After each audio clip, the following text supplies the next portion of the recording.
Pull up closer to the fire. Tonight we journey to Edisto Island, South Carolina, a place where the veil between worlds feels thin. Ancient live oaks draped in Spanish moss create a canopy that turns sunlight ethereal. The air is thick with salt marsh and pluff mud, history etched into the soil and whispered by the breeze. Our destination, the Edisto Island Presbyterian Churchyard.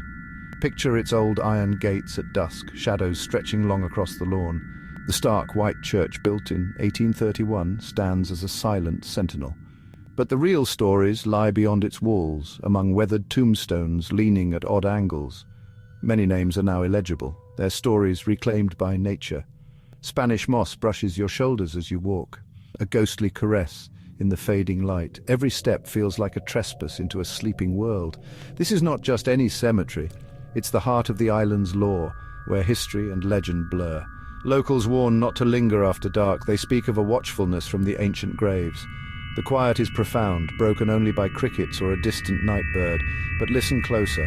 Some say you'll hear faint whispers, unexplained sounds, the sense that you are not in fact alone. To understand the spirits here, you must know the churchyard's turbulent history. The congregation dates back to the 1600s, but the current church was built in 1831 as a sanctuary for planter families. Yet peace here is fragile. Storms from the Atlantic have always threatened the island. The Great Sea Islands hurricane of 1893 devastated Edisto, flooding homes and disturbing the churchyard's graves. Headstones were dislodged and the sacred ground was violated by angry waters. Local law says such chaos can unmoor spirits, leaving them restless. Ever since, tales of strange occurrences have multiplied. Each weathered tombstone tells not just of a life, but of a final resting place battered by storms. The dead here have not always slept peacefully, and some say they still walk. The churchyard's atmosphere is charged by this history of turmoil and survival. Among Edisto's spirits, one stands out.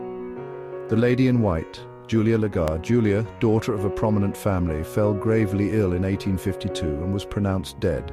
She was laid to rest in the Lagarde family mausoleum. Years later, when the tomb was reopened, her remains were found near the door.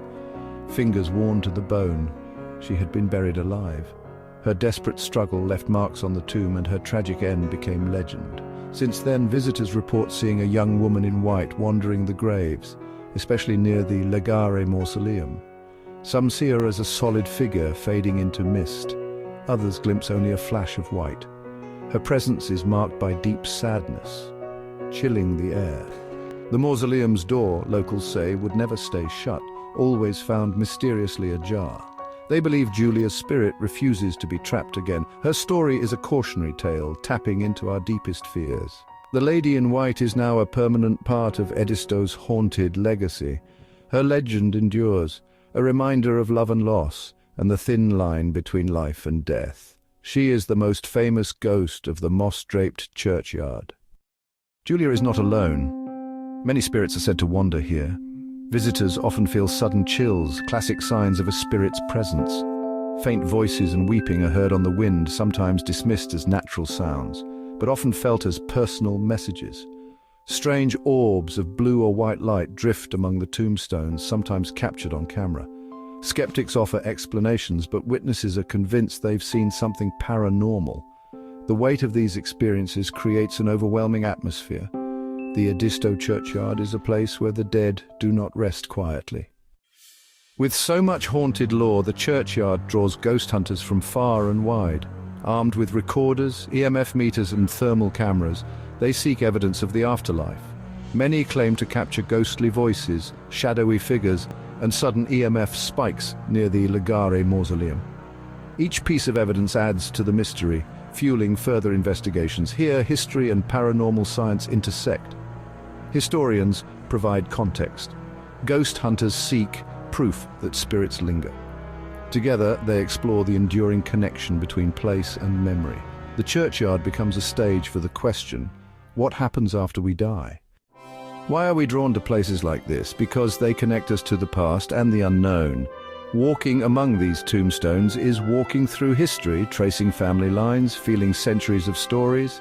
These places hold mysteries science can't explain. The lady in white and the whispers on the wind challenge our rational minds. Legends here are living history, helping the community remember and process its tragedies. Julia's tale is about fear and loss. The storm stories reflect the island's struggle with nature. These legends keep memories alive, making the dead more than names on stone. The Edisto churchyard is sacred, saturated with human experience. Whether you believe in ghosts or not, the power of this place is undeniable.